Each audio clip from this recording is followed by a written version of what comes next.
Hello, and welcome to yet another copium-fueled channel about Ashes of Creation, a game that, as of now, is about as real as my chances of making it as Twitch's next big hot tub streamer.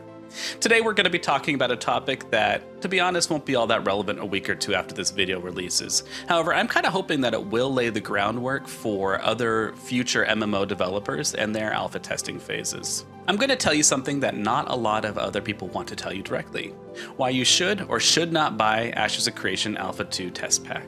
With the recent December announcement of a Q3 alpha date, as well as the fact that Intrepid's pulling their sales of their alpha pack from their store in about a week, January 17th here, there's a considerable amount of discussion and hype around this topic right now. So with that, let's dive into what will hopefully make this Ashes of Creation Alpha 2 a truly unique experience, and what considerations you need to take when deciding whether or not to give Intrepid your money. Your voice is important. I keep hearing a common sentiment in the MMO community that if Ashes of Creation doesn't succeed, the genre is dead. Intrepid is led from the top down by game players. Steven himself is a professed lifelong MMO enjoyer. The development timelines and decisions are not being driven by shareholders or publishers that are pushing for a sooner than ready release date. A common thing we've seen in the industry throughout the past, probably 5 to 10 years. Intrepid's promised to keep any sort of pay for advantage out of their cash shop, as well as strictly punish those who participate in RMT behavior that breaks the terms of service.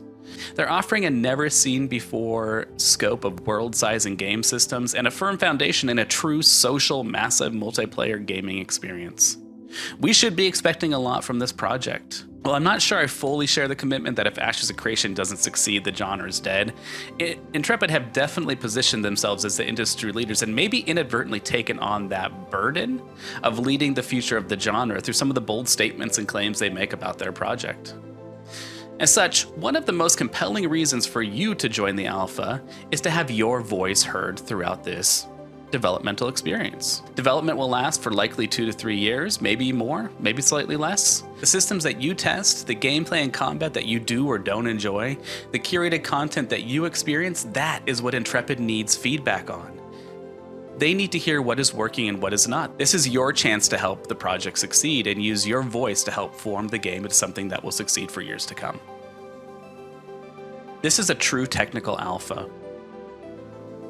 Ashes of Creation Alpha 2 will be a true technical alpha. The game will be in a highly unfinished, unpolished state. There will be bugs, there will be wipes. Only certain zones and systems will be available at launch of the alpha and at varying times throughout the testing phase.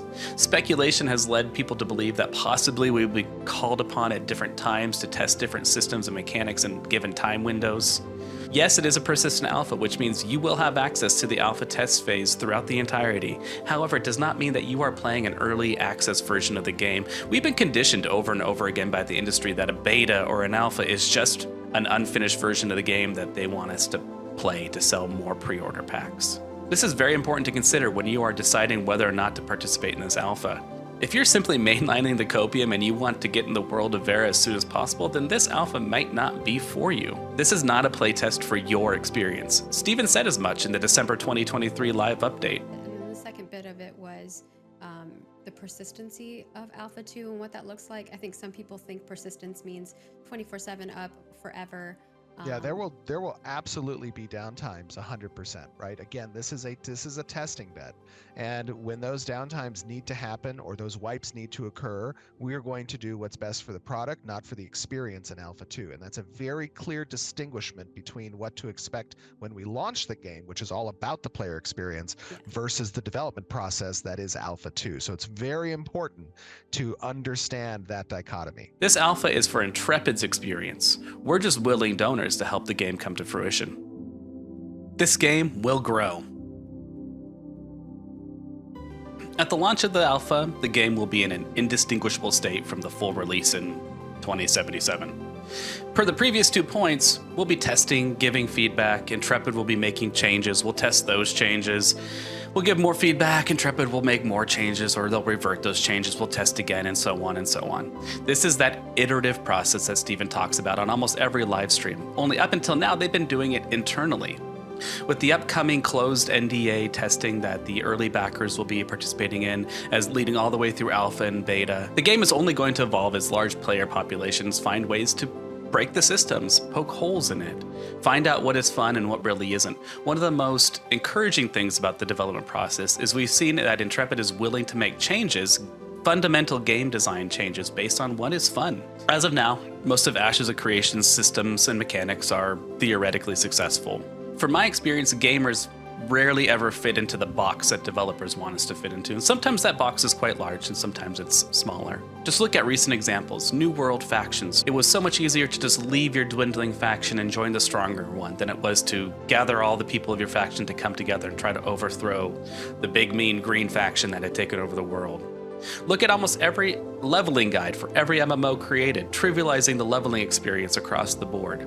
Look at Destiny 2 raids and how players have come together to find cheeses for almost every mechanic that Bungie's given us. Remember, with the top tree, it needs to stick on the wall exactly where I put it. As the boss is actually going back, the boss will then turn around. And what we found is to actually make him fall off the map, you sometimes need to throw a second smoke bomb as he is over the, I guess, empty chasm area, and he will just fall all the way down to the bottom. The list goes on. We as gamers like to break the system. We like to min and max, and we like to find ways to do things developers don't want us to do. So while I've been truly excited about most systems that Intrepid has shown to us so far, the experienced MMO gamer in me, and likely many of you, thinks that we need to really see how this will work and how will this play out before we're sold on if the systems are truly viable. Not only will we see the game grow as we give feedback and Intrepid make changes based on that feedback, but we'll also see content rolled out as it finishes development. That's a really cool part of the early development process to be a part of. So if you're considering purchasing an Alpha 2 pack, that is a large consideration you should make. Do you want to be involved in that process where we see new zones, new types of systems like naval combat, new classes, possibly the summoner, come out throughout the alpha testing phase, and to test it when it's groundbreaking new for the game? Get in at the ground level.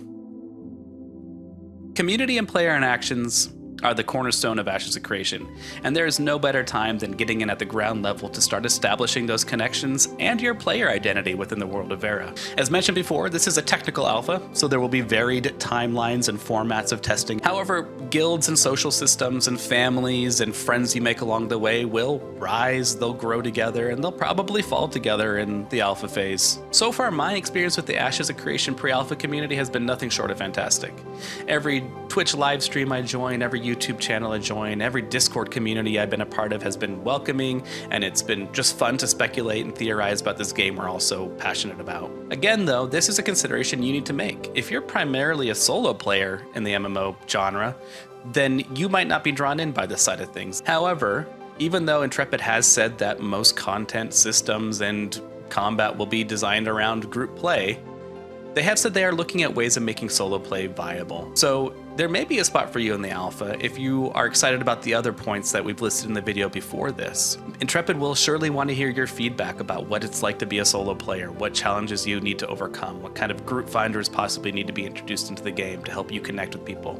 And who knows, maybe you'll find some other solo players that you'll enjoy exploring the world of Vera alongside. The wood inlays. Steven's wood inlays simply do not have enough inlays of their own. In a recent live stream, it was apparent that the surrounding foyer that Steven was in his personal home was very grandiose. It was very beautiful. However, I noticed that the wood inlays around the trim of his house only had one inlay of their own. After all Steven has bequeathed upon us and continues to promise for the future, can we not come together and make sure that these wood inlays can reach their true potential by having even more inlays inside of themselves? In all seriousness, this alpha phase price tag is a hefty one, considering that we've seen mostly scripted, canned showcases of systems, mechanics, and gameplay.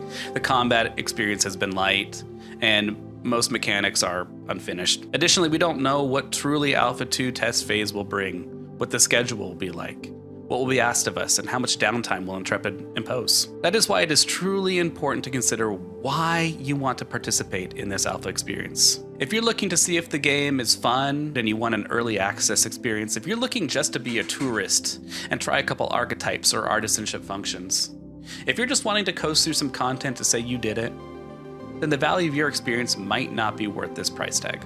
There's going to be so many people streaming this, giving feedback that you can watch. There'll be YouTube videos created, there'll be discussions in Discord, and there's chances to gain beta keys down the line as well. And on top of that, upon full release, the game's going to have 0 box cost. You simply would have to pay for a month or 2 of sub fees to try the game.